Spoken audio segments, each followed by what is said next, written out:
저는 이게 드라마나 이런 영화도 그렇고요. 마지막 장면을 잘 못 봅니다.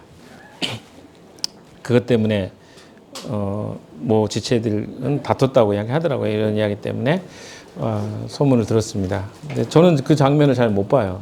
근데 제가 고민을 좀 해봐요. 왜 그럴까 생각하면 제 마음에는 뭐 예전에는 그러지 않았는데, 얼마 되지 않았는데, 이렇게 좋지 않은 이야기 스토리가 되면 마음이 되게 상해요.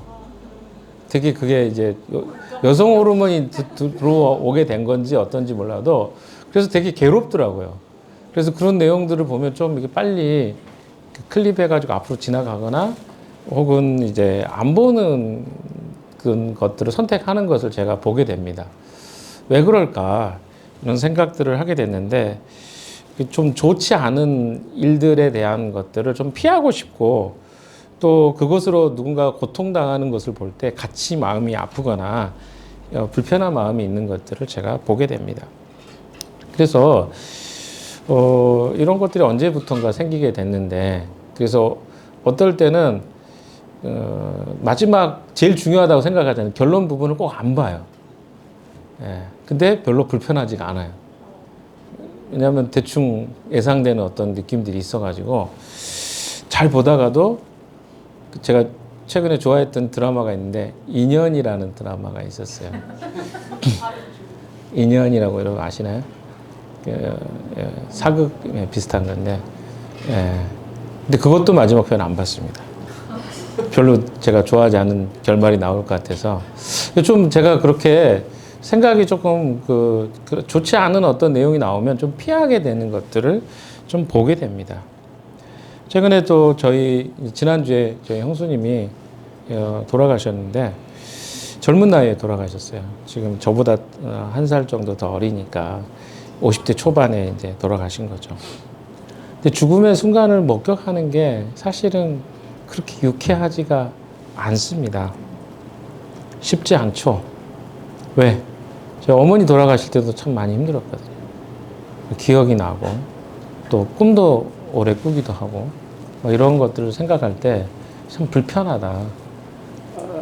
그러니까 우리 인생에 어떤 문제들이 없이 좋은 일들만 참 많이 있었으면 좋겠는데 우리 인생은 어떻게 된 것이 힘들고 어려운 일들이 많잖아요. 뭐 SNS나 이런 데는 좋은 이야기들만 있죠. 페북에 안 좋은 이야기 많이 쓰는 경우 별로 없잖아요. 대부분 다 유쾌하고 좋은 이야기들만 기록되어 있는 것들을 우리는 보게 됩니다. 왜 그럴까? 이런 생각들을 제가 쭉 하면서 사람은 이렇게 좀 자기 자신이 힘들고 어려울 때는 좀 감추고 싶고 자기가 조금 행복하다고 생각하고 좋은 일이 있으면 좀 더 자랑하고 싶고 하는 부분들이 분명히 있는 것 같습니다. 물론 뭐 그것을 다 나쁘다고 할 수는 없을 것 같아요. 왜? 좋은 일을 어떻게 보면 사람들에게 드러내고 좋지 않은 일을 숨기는 것을 뭐라 할 수는 없죠. 저에게도 마찬가지입니다. 그런 생각이 들어요. 그러나 분명한 거는 좋은 일이든 좋지 않은 일이든 우리는 그것을 직면해야 될 때가 있다는 것입니다. 특별히 죽음의 문제는 직면하지 않고는 우리가 그것의 의미와 뜻을 깨달을 수 없는 것들을 보게 됩니다. 제가 허리가 아픈데요. 허리가 아프기 전에 전조 증세가 항상 있다고 합니다. 나중에 알았어요. 이거 이제 허리가 아프고 나니까 동영상도 보고 하면서 이게 전조 증세였구나 알았어요. 근데 이미 허리가 아파 버렸죠. 늦은 거예요. 늦은 거죠. 그러니까 전조 증세가 있을 때 잘 그 증세를 보면서 내가 어떻게 하는 거예요? 조심하면 이제 아플 것도 덜 아프고 그 기간도 당겨진다고 합니다. 우리가 이 땅에 살아가면서 그 사건들, 우리의 삶에 있어지는 어려운 일들을 바라보는 것을 우리는 회피해야 합니다. 그러니까 사실 지금 우리가 살아가면서 한번 보십시오. 죽음의 문제를 여러분이 그렇게 쉽게 접합니까? 아니죠. 과거에 제가 어렸을 때만 해도 상중이라는 그 상중이라는 말은 뭡니까? 지금 장례가 있다라는 거 집에서 많이 했어요. 그리고 실제로 목사님들은 염도했습니다. 시체 염도했어요. 그런 것들이 굉장히 많았습니다. 그래서 저도 목회를 시작할 때 이런 거 배워야 되나? 막 그런 걸 생각할 정도로 그 당시에는 좀 많았습니다. 근데 지금은 그런 게 없죠. 그런 걸 볼 일도 없고 또 마을에서 뭐 집에서 그렇게 하는 경우는 이제 시골이나 좀 있을까? 거의 없다고 생각하면 됩니다. 병풍 뒤에 이제 시체를 이렇게 두고 사람들이 이제 그 기간을 같이 보내는 거죠. 냄새가 심하고 아주 심각한 그런 것들 많이 있었습니다. 지금은 이제 그런 걸 못 보죠. 그러니까 죽음을 못 보는 시대가 된 것이죠. 과거에는 조금만 지나가도 동네에 그런 일이 있으면 아, 죽음이라는 게 저렇게 쉽게 찾아오는 거구나 라고 볼 수 있는 시간들이 있었다면 지금은 그런 기회가 전혀 없습니다. 그러다 보니까 우리가 뭐냐면 죽음은 저 멀리 있는 이야기로 생각을 하는 경향이 있다는 것입니다. 그래서 그로 인해서 수많은 문제들이 발생하게 되죠. 저와 같은. 허리에 디스크가 발생하기 전에 전조 증상이 있었음에도 불구하고 그걸 인지하지 못하고 계속 잘못된 습관과 저를 비판하는 겁니다. 습관과 행동으로 이렇게 아프고 나니까 그 다음부터는 굉장히 모든 것을 다 거기에 맞춰서 살아가는 나의 모습을 바라보면서 제가 굉장히 한탄스럽게 자신을 생각하는 기간이었습니다. 한 열흘 넘는 기간 동안. 더 이상 저에게 비판하지 마십시오. 저 스스로 충분히 비판하고 있습니다. 아니. 무슨 말이냐면 우리에게 뭔가 죽음의 그림자나 이런 것들이 잘 안 보이다 보니까 우리가 얼마나 죽음이 가까이 있는가를 잘 모르는 거예요. 그러니까 안 보고 싶어 하고 또 그걸 회피하는 경향이 우리에게 있습니다. 그렇지만 사실 여러분이 조금만 병원에 가보면요. 수많은 사람들이 아파서 병원에 가 있습니다.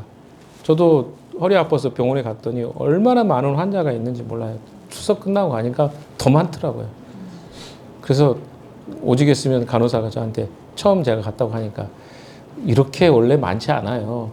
근데 오늘만 이렇게 많을 거라고. 다음에 오시면 적을 거라고. 그 위로라고 저한테 해주시더라고요. 예, 위로가 됐습니다. 다음에 할 때는 조금 빨리 끝나고 올 수 있겠구나. 그 정도 위로는 됐습니다. 근데 병원에 가보면 사람이 정말 많습니다. 아픈 사람이 얼마나 많은지 몰라요. 근데 우리는 주변에 그런 사람이 없다 보니까 나는 안 아플 것 같고 나는 영원히 살 것 같고 이런 생각들이 들지 모르겠어요. 여러분, 우리는 요한복음 12장에 와 있습니다.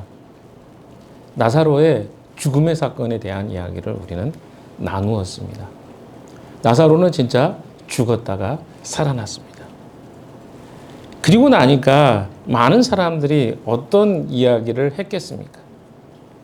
아니, 그 동네에 아무리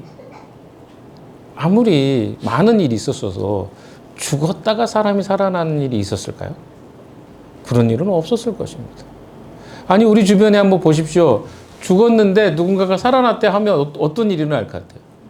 사람들이 얼마나 많이 몰려가겠습니까? 살아나게 한 사람이 누구냐라고 묻지 않겠습니까? 이 시대에 예수님께서 나사로를 살리신 거예요. 그래서 이 일로 종교 지도자들이 오히려 예수님을 정말 하나님의 아들로 인정할 것인지 아니면 그를 우리 편이 아니라면 적으로서 그를 제거하는 것밖에 없다라고 하는 결론을 지지난주에 이야기를 했습니다. 그래서 예수님은 그것을 아셨기 때문에 다른 곳으로 또 빈들로 떠나가셨습니다. 후퇴하셨죠, 잠깐. 그리고 이제 6월절이 가까이 다가오자 6월절에 어때요? 예루살렘으로 올라가기로 결심하셨습니다. 사람들은 그렇죠. 57절에 그런 이야기 했잖아요. 예수님이 오실까? 이 절기에. 예수님이 주인공이었어요. 오실까 안 오실까? 이런 게 아주 중요했습니다. 그런데 이미 대제사장 가야바가 예수가 죽어야만 민족 전체가 살 수 있다는 생각을 가지고 예수님을 죽일 것을 천명했습니다. 그래서 온 동네에 다 소문이 났습니다. 예수님이 올라오면 죽게 될 것이다. 그가 믿었던 것은 하나님이 이 세상을 주관하시고 통치하시는 분으로 믿는 것이 아니라 그는 종교 지도자였음에도 불구하고 로마가 이 세상의 권력과 힘을 붙잡고 있으며 그 로마에 부역하는 것이 하나님의 말씀과 뜻에 따라 사는 것보다 더 유익하다고 여겼던 사람이 바로 가야바였습니다. 그래서 로마의 심기를 불편하게 할 수 있는 한 사람, 예수를 죽이는 것이 그에게는 전혀 불편하지 않았습니다. 하나님의 심기를 불편하게 하는 것과 세상의 권력자의 심기를 불편하게 하는 것 중에 무엇이 더 피부로 와닿았냐면 세상의 권력자의 심기를 불편하게 하는 것이 더 나에게 이익이 될 수 없다라는 생각을 그가 했다는 것입니다. 우리는 어떻습니까? 이 땅에 살면서 아까 제가 말씀드렸죠. 서서히 조금씩 어떤 사건들은 우리에게 발생하곤 합니다. 그런데 우리는 영적인 관점과 생각들보다는 훨씬 더 현실적인 감각이 발달되어 있습니다. 그러다 보니까 어때요? 현실적인 문제 앞에는 굉장히 민감하고 즉각적으로 반응합니다. 돈의 문제, 경제적인 문제, 육신의 문제, 육신의 건강의 문제가 되면 우리는 즉각적으로 반응합니다. 그러나 영적인 문제, 영원한 문제, 생명의 문제에 관해서는 우리는 반응이 늦습니다. 이것이 성경이 이야기해 주고 있는 오늘 첫 번째 우리에게 이야기해 주고 있는 내용이라고 저는 생각합니다. 우리는 훨씬 더 영적인 것보다 육체적인 것에 민감합니다. 그래서 영적인 것에 늘 우리가 둔감할 수밖에 없어요. 그래서 여러분 한번 생각해 보십시오. 여러분의 문제들, 여러분이 고민하고 아까도 모 형제가 심각한 고민 속에 교회를 찾아와서 제가 우리 교회 형제 중에 찾아와서 제가 지금 예배드려야 되는데 그렇게 하지 말아라 이야기했지만 그게 잘 안 바뀌잖아요. 뭐 때문에 그래요? 다 우리의 삶의 문제들이 크게 다가오기 때문에 그렇습니다. 여러분 그게 우리의 현실이에요. 그러니까 뭐냐면 하나님보다 뭐가 더 우리에게 훨씬 더 현실적으로 느껴져요? 내 삶의 문제가 훨씬 더 큽니다. 그래서 그런 이야기들을 들을 때는 안타까워요. 하나님 앞에 이 문제를 해결하는 것을 가져가라고 하면 뭐라고 생각해요? 에이, 그건 지금 나는 그 답이 아니라 현실적인 답을 원합니다. 이게 우리의 모습 아닙니까? 실제로 이 이스라엘 백성들도 그렇게 생각했어요. 그래서 그들이 우리하고 크게 차이가 없습니다. 그들은 더 뭐 문제가 있고 우리는 더 신앙이 좋고 그렇지 않아요. 그들이 하는 행동을 우리가 똑같이 하고 있는 거예요. 왜? 현실적으로 어떤 문제가 닥칠 때만 우리는 그때서야 비로소 하나님을 찾는다거나 아까 제가 이야기했던 것처럼 허리가 아프고 나니까 그때부터야 허리를 어떻게 고쳐보려고 노력한 이게 우리의 연약한 모습들이라는 것입니다. 그 전에 충분히 시간이 주어졌고 기회가 주어졌지만 우리는 거기에 별로 관심을 들이지 않아요. 그리고 어떻게 합니까? 내가 하고 싶은 거 다 해버리는 거죠. 그리고 나서 아프고 나서야 힘들고 나서야 그때서야 하나님을 찾는 방식으로 우리는 이 삶을 살아가고 있지 않나 생각해 봅니다. 그런 전제를 가지고 오늘 본문에 들어가 보도록 하겠습니다. 12장 1절 같이 한번 읽어볼까요? 시작. 6월절 엿새 전에 예수께서 베다니에 가셨다. 이것은 예수께서 죽은 사람 1절에 보시면 6월절 6일 전이죠. 그렇죠? 6월절 엿새 전이니까 6월절이 보통 이제 안식일이 시작되고 하는 그 때가 금요일 오후부터니까 금요일이라고 생각하면 그 전주 토요일 정도 될 것 같습니다. 그렇죠? 계산이. 그래서 이것은 아마 토요일일 것 같은데 예수님은 조용히 베다니에 다시 나타나신 거예요. 그러니까 이 기간이 그렇게 길지 않았습니다. 왜냐하면 예수님이 마지막 절기를 맞아서 베다니에 가셨고 베다니에서 나사로를 고치셨고 그리고 잠깐 물러나셨다가 다시 6월절 절기가 시작되는 그 절기에 맞추어서 어때요? 6일 전에 베다니에 다시 오신 거예요. 그러니까 그 시간이 그렇게 길지 않았을 것입니다. 근데 여기서 우리가 하나 요한복음에 되게 중요한 구조 하나가 나옵니다. 그걸 우리는 이제 우리말로 표현하는 게 있고 또 영어로도 표현되는 것도 있는데 우리는 수미상관법이라고 우리말로 하면 수미상관법. 영어로 하면 inclusio라는 그 단어가 있습니다. 이 단어를 좀 여러분 쳐보시면 inclusio가 뭔지 금방 알 것입니다. 그건 뭐냐면 어떤 그 저자가 글을 쓸 때 수미상관 앞에 시작 부분하고 끝나는 부분을 어때요? 예, 맞추는 거죠. 그래서 같이 맞추는 거예요. 그래서 이 요한복음이 수미상관법에 의해서 기록이 됐어요. 어떤 부분에 수미상관이냐면 1장, 2장에 보시면 예수님께서 이튿날 해가지고 7일간의 일정이 나옵니다. 8일째 되는 날이 아마 그 요한복음 2장에 나오는 물이 포도주가 되는 사건이 나오는 거예요. 그래서 일주일간의 이야기가 나와요. 그 일주일의 기간을 통해서 사람들도 나오고 거기 많이 나오죠. 굉장히 많은 사람이 나옵니다. 그러면서 뭐가 나와요? 예수님이 어떤 분이신가? 제자들을 한 사람 한 사람 만나는 장면을 통해서 그 일주일이 진행됩니다. 왜? 그 사건을 통해서 예수님이 누구인가라는 굉장히 중요한 주제를 설명하시기 위해서 이 첫 번째 앞에 있는 그 부분에 머리 부분에 이 일주일의 이야기가 나오죠. 그리고 예수님의 마지막 일주일에 대한 이야기 속에 또 사람이 등장합니다. 그래서 그걸 통해서 뭘 이야기할까요? 첫 번째 일주일 동안 만났던 사람들, 마지막 일주일 동안에 만났던 사람들, 일주일의 그 기간을 통해서 예수님이 어떤 분인가를 강조하기 위해서 이 수미상관 용법을 사용하고 있습니다. 인클루지오라고도 하죠. 그래서 이 이야기들은 특별히 앞에 부분에서는 보시면 세례 요한을 만났다든가 빌립을 만났다든가 안드레와 베드로, 나다나엘 이런 사람들이 다 어때요? 예수님 만납니다. 그리고 맨 마지막에 그 만남 다음에 뭐가 있죠? 정점이 되는 사건이 있죠. 물이 포도주가 되는 사건. 예수님이 만났던 사람들에게 뭘 보여줍니까? 물이 포도주가 되는 사건을 보여주시면서 예수님이 어떤 분이신가를 보여주셔요.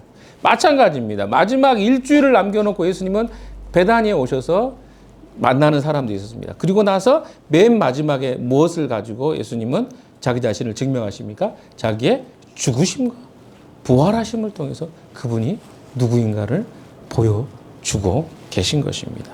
요한복음에는 중요한 이 두 수미상관 용법이 사용되고 있다는 것이죠. 그래서 오늘의 본문은 수미상관에서 미에 해당되겠죠. 마지막 부분에 예수님의 마지막 일주일에 사람들이 나옵니다. 오늘 중요하게 네 사람의 이야기를 좀 하려고 합니다.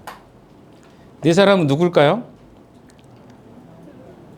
자, 찾아봅시다. 나사로, 마르다, 마리아, 가룟 유다. 네 사람 이야기입니다. 사람 이야기예요. 사람 이야기를 통해서 예수님이 누구인가를 가르쳐 주고 싶어 하기 때문에 그렇습니다. 여기서 보시면요. 예수님은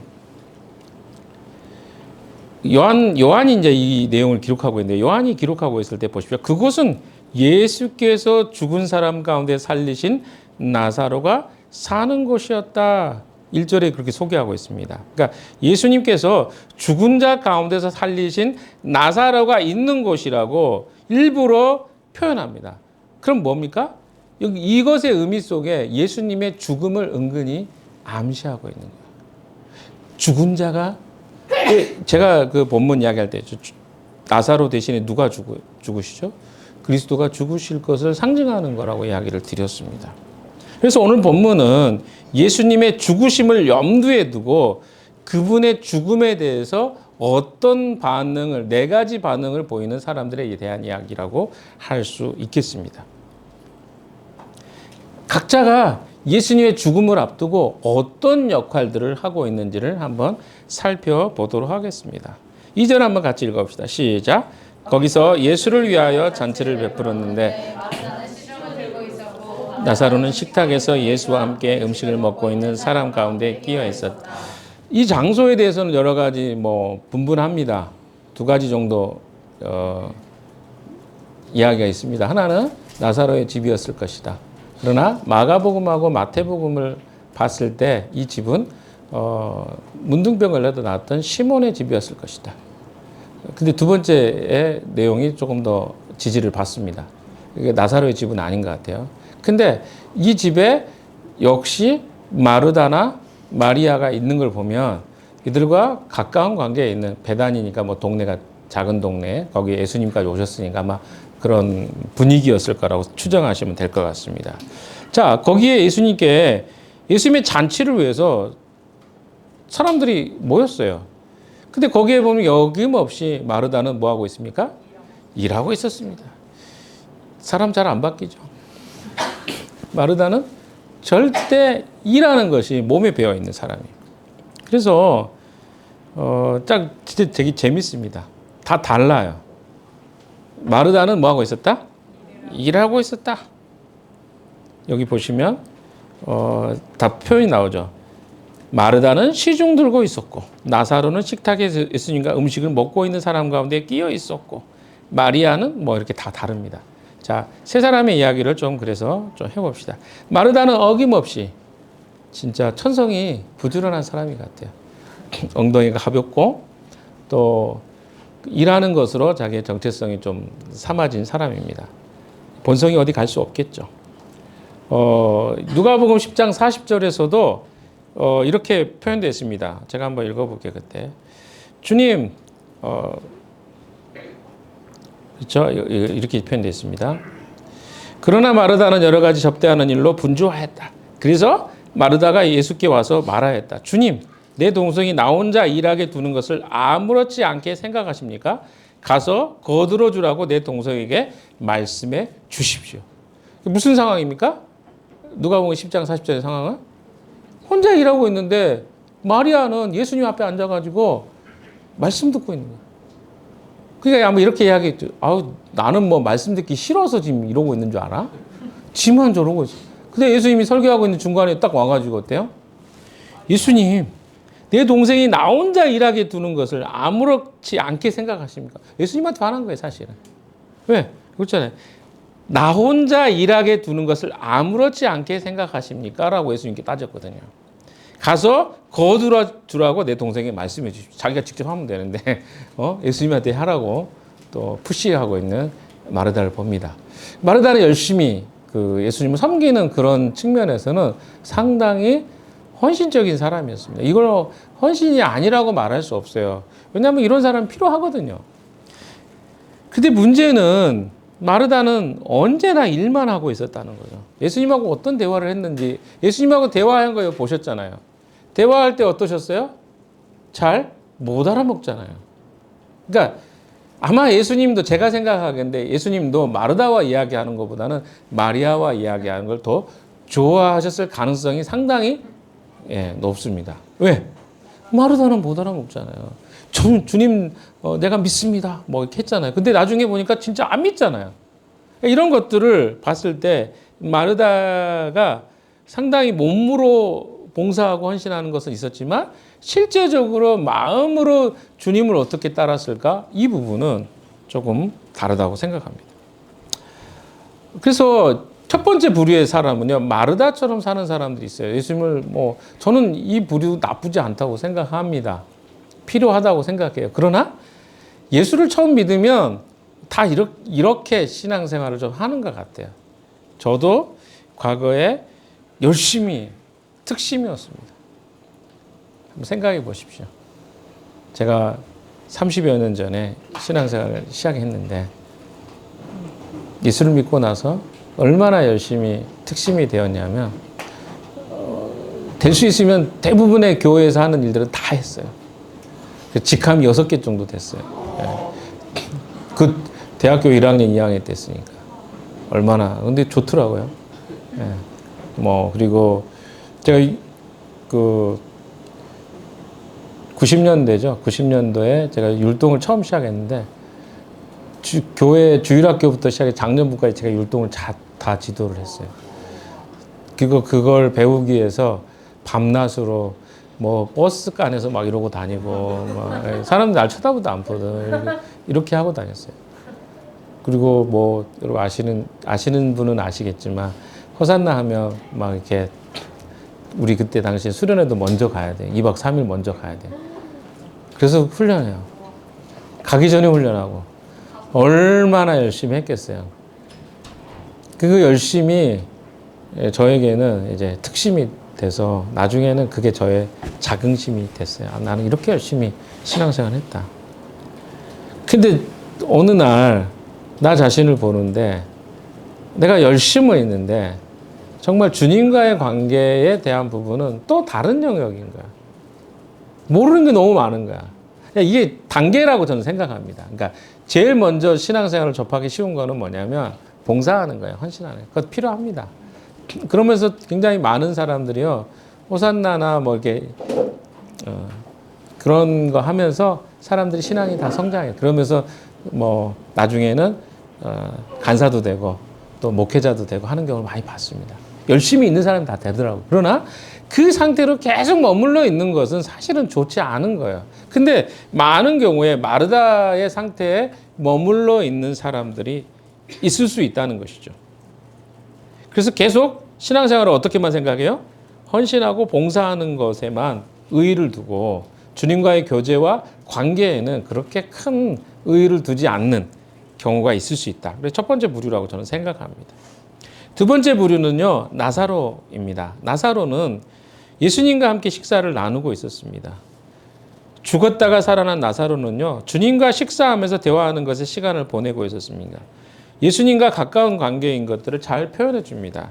그래서 9절 이하에 보시면요, 나사로를 예수님과 함께 죽이려고 합니다. 10절에 보시면 그래서 대제사장들은 나사로도 죽이려고 모의하였다. 그것은 나사로 때문에 많은 유대 사람이 떨어져 나가서 예수를 믿었기 때문이다. 그러니까 나사로 때문에 어떤 일이 생긴 거예요? 많은 사람 유대인들이 유대교를 떨어져 나가고 예수님을 믿기 시작한 겁니다. 그래서 누구를 죽이고 싶은 거예요? 나사로를 죽이고 싶어요. 굉장히 나사로는 한 단계 나아간 거죠. 뭐 하고 있는 거예요? 그때 당시에 사람들은요, 여러분 그 최후의 만찬이나 이런 그림에 보시면 어떻게 만찬을 하고 있던가요? 막 기대고 되게 그림이 좀 그렇지만 유대인들의 그 식사 습관이 그렇습니다. 허리에 아주 치명적인 습관을 하고요. 저는 기대고 먹여주고 이런 거요. 나사로가 하고 있는 게 뭐예요? 예수님 옆에 기대서 같이 먹여주고 교제하고 있는 친밀한 관계의 것들을 보게 됩니다. 아내랑 이제 제가 최근에 좋아하는 유튜버가 하나 있어요. 여행 유튜버인데, 근데 그 친구가 중동 여행을 많이 최근에 많이 다녀요. 근데 되게 특징적인 것 중에 하나가 뭐냐면 중동 사람들이 되게 똑같은 말을 많이 하는데 처음 만난 사람인데 너무 잘해주는 거예요. 그러면서 하는 말이 있어요. 너 우리 손님이잖아. 아니 뭐 언제 봤다고. 지나가는 사람인데 그 사람을 태워주는 것도 너무 당연하게 생각하고, 그리고 그 사람이 오잖아요. 그 동네 사람들을 전부가 다 잘해줘요. 되게 신기하더라고요. 이게 중동 문화인 거야. 뭐예요? 예수님 당시에 문화가 이랬겠구나 이런 생각이 좀 들더라고요. 지금도 중동 사람들 그렇게 하더라고요. 되게 자기의 그 마치 진짜 자기 가족인 것처럼 막 그 물건도 막 사주고 먹을 것도 주고 막 이렇게 아무나 나그네인데 그 나그네를 그렇게 대접하는 걸 보게 됩니다. 예수님과 나사로의 관계를 보시면요, 어떤 관계예요? 굉장히 친밀합니다. 그래서 함께 기대고, 그리고 어때요?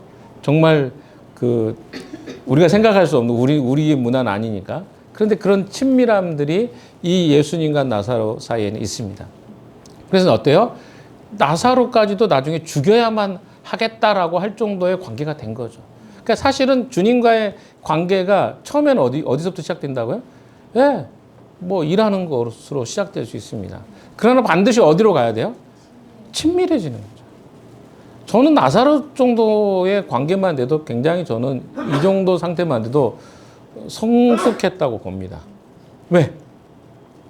그 정도 관계만 돼도요, 주님의 제자라고 할 수 있어요. 왜? 친밀하게 주님과 교제하고 그 자리에 있잖아요. 머물러 있잖아요. 그게 바로 나사로와의 관계의 모습이라고 저는 생각합니다. 두 번째 부류의 사람이라고 볼 수 있겠죠.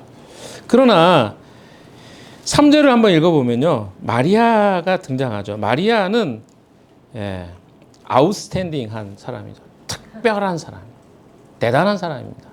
무엇이 대단한가 한번 좀 우리가 좀 살펴봤으면 좋겠어요. 3절 한번 읽어봅시다. 시작. 그때 마리아가 값진 순 나들 향유한 균을 가져다가 예수의 발에 붓고 자기 머리털로 그 발을 닦았다. 온 집안에 향유 냄새가 가득 찼다. 이 발음을 잘못해가지고 아까 어떤 형제가 잘못 읽었대. 순나드 향유 한 근이라고 되어 있는데 이것은 그 336g 정도 된다고 합니다. NIV가 이 번역을 잘 했어요. 그래서 1파운드 정도 됩니다. 용량이 아니라 무게를 이야기한 거예요. 그래서 1파운드는 그 326g 정도 되는데요. 근데 이 값어치가 실제로 노동자가 1년 동안 일해서 벌어들인 품삯입니다. 그럼 우리가 1년 연봉이라고 생각하시면 돼요. 여러분 연봉이 다 다르겠지만 뭐 3천, 4천, 5천 뭐 이렇게 상당히 다른 사람마다 다르니까 그 정도 연봉을 지금 이 향유 하나에 담겨 있는 가격이라고 볼 수 있겠습니다. 그런데 이게 아마 나드라는 게 아마 그 지역에서 안 나고 다른 지역에서 수입을 해야 되는 굉장히 비싼 식물 재료거든요. 여자들에게 결혼할 때 사용하는. 그런데 이것을 주님께 부어드리는 거죠. 이게 얼마나 비싼지 그걸 붙자마자 누가 옆에 있던 누가 이야기합니까? 가룟 유다가 한마디 하죠. 자, 돈부터 먼저 좀 생각이 났던 것 같습니다. 그런데 마리아는 어떤 사람입니까? 제가 생각할 때 마리아는 예수님의 죽음을 애감하지는 못했던 것 같습니다. 그러나 마리아는 이런 값비싼 향유를 주님께 드리는 것이 자신의 오빠를 살리신 주님의 행동에 비하면 부족하다고 여겼던 것 같습니다. 그러니까 즉 마리아는 주님은 자신의 가장 값비싼 향유를 쏟아 부어드려도 될 만큼 가치 있는 분이라는 것을 증명해 준 것입니다. 많은 사람들이 주님을 믿고 알고 따랐지만 실제로 그분이 어떤 가치가 있는 분이시며 자신의 소중한 것을 드리기에 조금도 아깝지 않다라고 생각했던 사람은 많지 않았던 것 같습니다. 그러니까 아니 가룟 유다도 예수님을 따랐잖아요. 근데 어때요? 예수님 앞에 그 향유를 드리는 것을 아깝게 생각했거든요. 그러나 어떻습니까? 이 마리아는 그 326g이나 되는 그리고 수입해가지고 평생 결혼해서 한번 신부로서 쓰려고 했던 그 향유를 예수님의 발에 쏟아붓고 또 더군다나 자기의 머리털로 한번 생각해 보세요. 잔치가 벌어지고 있습니다. 잔치가 벌어지고 있는데 아까 이야기했던 것처럼 잔치가 좀 이렇게 바닥에 테이블이 이렇게 깔려 있고요. 거기에 앉아 있었을 거예요. 뭐 의자를 있는 건 아닐 거고요. 그러면 거기 옆에 막 이렇게 누워 있기도 하고 발도 이렇게 돼 있는데 그 뒤로 가가지고 마리아가 어떻게 한 거예요? 예수님 발에다가 향유를 붓고 자기 머리털을 감아서 지금 씻겨드리는 장면이 지금 성경에 기록되어 있는 것입니다. 그래서 어때요? 자기 머리털로 그 발을 닦았어요. 온 집안에 향유 냄새가 가득 찼습니다. 이게 바로 마리아가 예수님을 향해서 했던 행동입니다. 마리아는요, 향유의 값어치가 중요한 게 아니라 예수님을 그렇게 인정했던 것입니다. 이분은 예수님이 곧 죽으실 거야 이래서가 아니라 내가 가지고 있는 가장 소중한 것으로 이분에게 드리고 싶어. 그것이 전혀 아깝지 않아 라고 생각하는 여인이었습니다. 그것을 몸소 행동으로 보였던 사람이 마리아입니다. 여러분 우리가 누군가를 섬길 때 뭐 추석도 그렇고 그러잖아요. 근데 여러분 어떻습니까? 여러분 무엇이 먼저 생각되십니까? 내가 물질을 내 가지고 물건을 살 때 값을 먼저 생각하십니까? 이것을 받게 될 사람을 먼저 생각하십니까? 답은 제가 받지 않겠습니다. 여러분이 아시겠죠? 근데 우리는요, 누군가를 대할 때 그 마음의 중심 속에서 돈을 아끼는 것을 생각하는 사람은 형식은 보여주고 싶은데 무엇은? 내 것은 아까운 사람이에요. 그러니까 그 사람들이 소중하기보다 내 물건에 더 가치를 두는 사람입니다. 그러나 우리가 물건보다 사람을 더 생각하잖아요. 그러면 그 사람이 이걸 내가 쓰게 되면 어떻게 될 것인가를 고려하지 않아요. 뭐 예를 들어서 최근에 제 딸도 아프기도 하고 또 사건도 있고 해가지고 돈을 써야 될 일이 가끔 있어요. 생겨요. 그럼 아빠로서 생각해 보세요. 내가 아빠야. 근데 돈이 먼저 생각이 나면 나는 우리 딸보다 돈이 소중한 거예요. 그러니까 이건 솔직하게. 근데 만약에 어떤 사건이 있었는데 그 사건보다 내 자녀가 더 소중하면요. 내가 가지고 있는 것이 무엇이냐 이건 중요하지 않습니다. 사람들은 이런 이야기해요. 뭐 어떤 사람, 제가 아직 그 주식이 떨어져 가지고 오를 때까지 좀 기다려야 될 것 같습니다. 이건 뭐예요? 중요하지 않아요. 그러니까 자기에게는 이게 더 중요한 거예요. 말 속에. 그러니까 내가 중요하게 여기는 것은 우리의 말과 행동 속에 다 드러납니다. 그러니까 주님은 그걸 하시는 거예요. 근데 우리는 주님이 그걸 모를 줄 알고 그걸 숨기고 막 거짓말하는 거죠. 그래서 주님은 이 마리아가 했던 행동이 그렇게 가벼운 행동이 아니라는 것을 이야기하지만 그러니까 다 마리아처럼 하라는 말이 아니에요. 주님에 대해서 어떤 가치와 생각을 가지고 있느냐가 이 마리아가 했던 행동입니다. 그러니까 마리아는 그런 마음으로 주님 앞에 이걸 드리고 싶었던 거예요. 그 순간에. 누군가에게 보여주려고 한 게 아니라 정말 그 마음이 너무나 감격해서 그렇게 드린 거예요. 그런데 놀라운 사실이 뭔지 아십니까? 이것이 사실은 예수 그리스도의 죽음을 예비하는 일이 된 거예요. 그러니까 알고 한 것이 아니었지만 그의 마음이 하나님의 나라와 또 복음이 뿌려지는 곳마다 온 곳곳에 기억될 만큼 그 정도의 행동이 된 것이죠. 그건 뭡니까? 주님을 향한 이 헌신의 마음이 단순히 어떤 행위를 가지고 있는 게 아니라 이것은 마음과 행위가 일치될 때 나타나는 현상입니다. 마르다는 그의 헌신이 소중했지만 늘 부족했던 게 뭡니까? 마음이 부족했잖아요. 근데 마리아의 차이가 있다면 마음과 행동이 일치됐다는 거예요. 이것은 굉장히 어려운 일입니다. 그러나 주님은 이렇게 우리가 주님을 섬기기를 원하시는 것입니다. 단지 향유만 붓는 행위가 아니라 삶과 인격으로 주님을 섬기는 행위를 마리아는 행했다는 것입니다. 마지막으로 반대되는 사람이 있었죠. 예수님의 제자이면서 마리아와는 전혀 다른 반응을 보이는 사람이 있었습니다. 그는 가롯 유다였습니다. 4절부터 6절까지 말씀입니다. 4절을 먼저 볼까요? 시작. 장차 예수를 넘겨줄 가롯 유다가 말하였다. 이 행위를 그날 오늘 팔아서 가난한 사람들에게 주지 않고 왜 이렇게 낭비하는가? 그가 이렇게 말한 것은 가난한 사람을 생각해서가 아니라 그는 도둑이어서 돈자루를 맡아 주면서 거기에 이것을 환상을 원하였기 때문이다. 요한은 이 가롯 유다의 의도를 정확하게 드러내고 있습니다. 6절에 가로에 쳐가지고 나왔죠. 가난한 사람들을 위해서 이 향유를 사용하는 것이 옳은 일인가 그런 일인가 이것에 대해서는 여기 언급하고 있지 않습니다. 그러나 분명한 것은 그의 의도가 그가 말하는 것과 아무런 상관이 없었다는 것을 이야기해 주고 있습니다.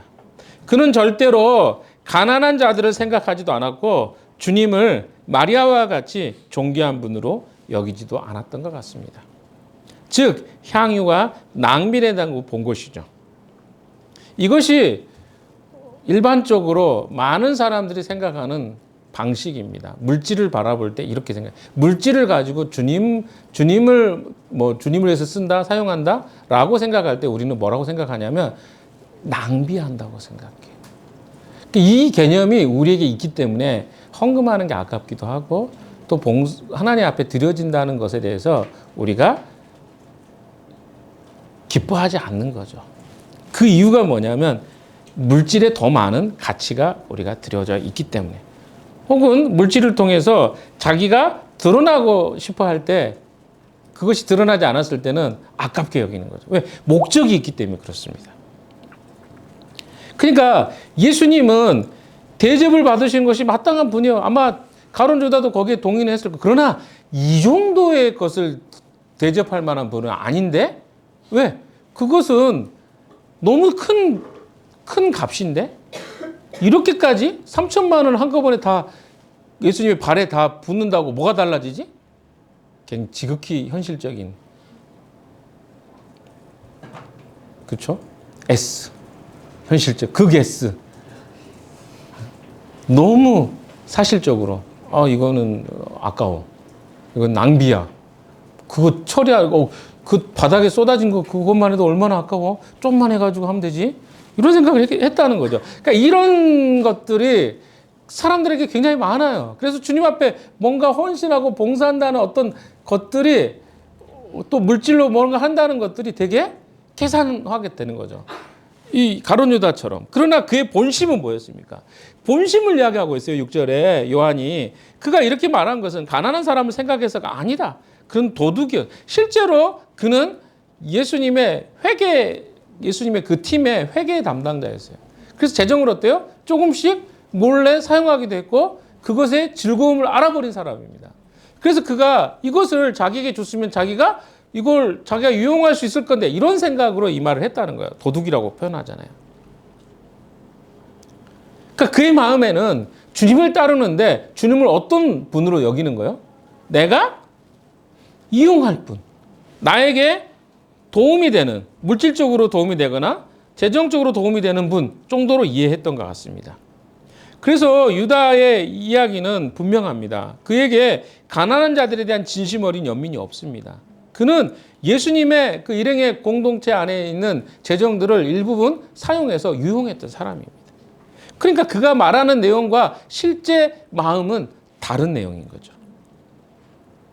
어떤 사람은 이 본문을 읽으면서 가룟 유다의 말에 동의한 사람이 있었을 수도 있을 것입니다. 그러나 여러분은 어디 쪽 사람입니까?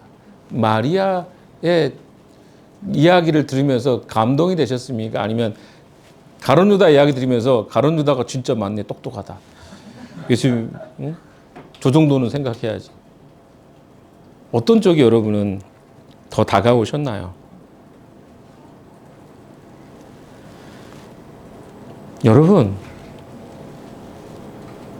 예수님을 섬긴다는 것이 꼭 돈의 어떤 양의 이야기를 말하는 게 아닙니다. 예수님을 어떻게 여기는가에 대한 이야기를 말하고 있는 것입니다.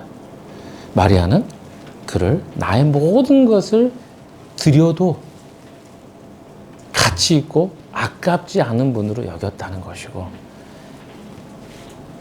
이 가룟 유다는 그를 믿기는 믿고 따르기는 따랐지만 예수님을 내가 이용할 수 있는 분으로 생각했다는 것에 차이가 있습니다. 마리아의 헌신은 어떤 의미가 있을까요? 마리아는 분명히 예수님의 죽으심을 알지 못하고 이런 행위를 했을 것입니다. 그런데 이 행위는 앞으로 예수님의 죽으심과 부활하심의 중요한 애언적 사건으로 기억이 되었습니다. 그래서 마태복음 26장 13절에 이렇게 말씀하고 있습니다. 내가 진실로 너에게 이르노니 온 천하에 어디서든지 이 복음이 전파되는 곳에서는 이 여자가 행한 일도 말하여 그를 기억하리라 하시니라. 주님을 감동시킨 사건입니다. 행동입니다. 자, 결론을 좀 지어 보겠습니다. 여러분, 주님은 어떤 사람을 원하실까요? 자신의 것을 아끼고 손해보는 것에 대해서는 파르르 떠는 사람, 예수님을 이용할 것으로 생각하는 사람을 주님은 원하실까요? 아니, 이 말을 하면 누구도 다 그렇게 원한다는 사람이 누가 있겠습니까? 그러나 실제로 우리 삶을 돌아보십시오. 주님 앞에 우리의 것을 드린다거나 혹은 헌신한다거나 혹은 시간을 낸다거나 마음을 드리는 것에 대해서 여러분은 그러면 어떻게 하고 계십니까? 내가 직접 가룟 유다와 같은 행동을 하지 않았다 할지라도 우리의 마음의 그 태도 속에 주님을 향해서 아깝게 생각하고 또 주님을 이용할 마음이 있습니까? 없습니까?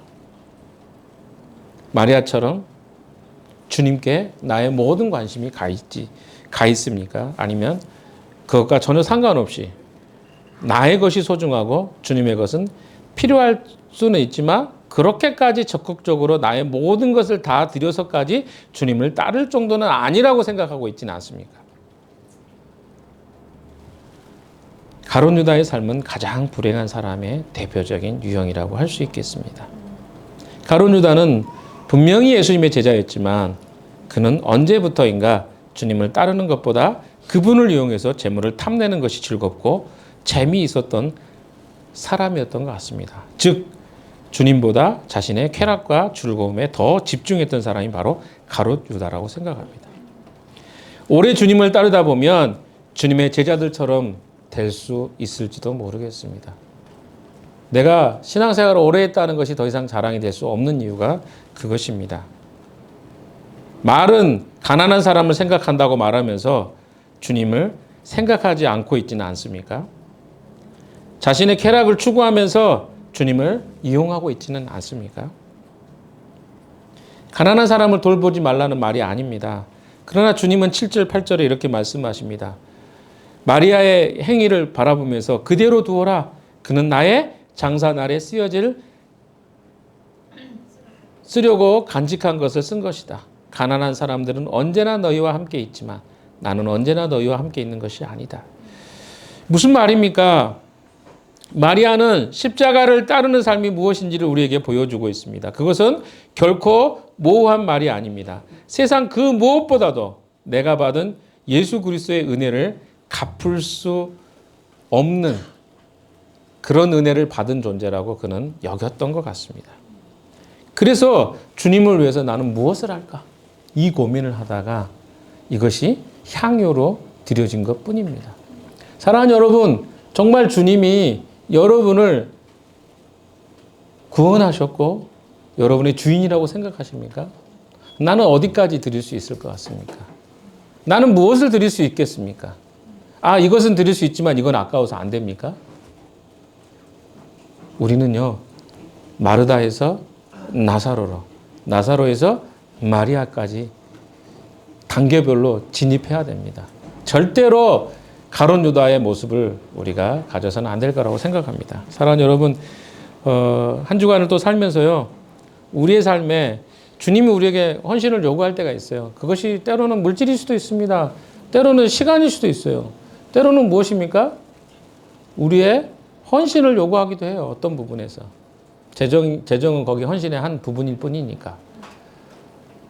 그것이 어디로 표현되겠습니까? 지난주도 이야기드렸지만 우리는 실체 없는 싸움을 싸우는 게 아닙니다. 가까이 있는 사람들을 돌보고 사랑하고 케어하는 것이 우리에게 맡겨진 일입니다. 주님 사랑한다고 하면서 주님의 뭐 십자가 만들어 놓고 거기다가 막 향을 붓고 하시겠어요? 이런 걸 원하지 않습니다. 주님은 실체적으로 주님이 어떤 가치와 어떤 생각을 가지고 있는 분이신지를 우리에게 이미 다 설명해 주셨어요. 하나님의 사랑을 사랑할 수 있는 대상도 주셨어요. 근데 우리가 그걸 행하지 않을 뿐입니다. 소소하게 보이지 않게 공동체를 위해서 수고하고 사랑하고 섬기는 거 너무나 저는 가치 있다고 생각합니다. 그것이 누군가에 보여지기 위해서가 아니라 주님 때문에 하는 일들이라면 다 가치 있는 것들입니다. 저는 그렇게 생각합니다. 여러분들이 찾으셔야 돼요. 나는 어떻게 하면 주님의 교회와 주님을 위해서 내가 주님을 섬길 것인가. 한 주간 동안 그 고민을 해보시고요. 그것이 어떤 사람일 수도 있고 공동체 전체일 수도 있고 또 주님의 나라를 위해서일 수도 있고 또 그것이 때로는 우리가 이야기했던 어떤 교육일 수도 있고 다 해당이 될 것 같습니다. 주님 앞에 고민하시면서요. 한 번씩 여러분의 삶에 적용해 보시고 실천해 보시는 한 주가 되셨으면 좋겠습니다. 이 한 주를 그렇게 살아가는 여러분 되시기를 주님의 이름으로 축원합니다. 기도합시다. 하나님, 마리아처럼 우리의 향유와 옥합을 주님께 아낌없이 드리기를 소망합니다. 가론 유다가 되지 않게 해주시고 주님을 이용하고 주님의 것을 나를 위해서 사용하고 나의 즐거움과 쾌락을 위해서 사용하는 자들이 되지 않게 해 주시옵소서. 그렇게 우리를 인도하실 주님을 기대합니다. 감사하며 예수 그리스도 이름으로 기도했습니다. 아멘.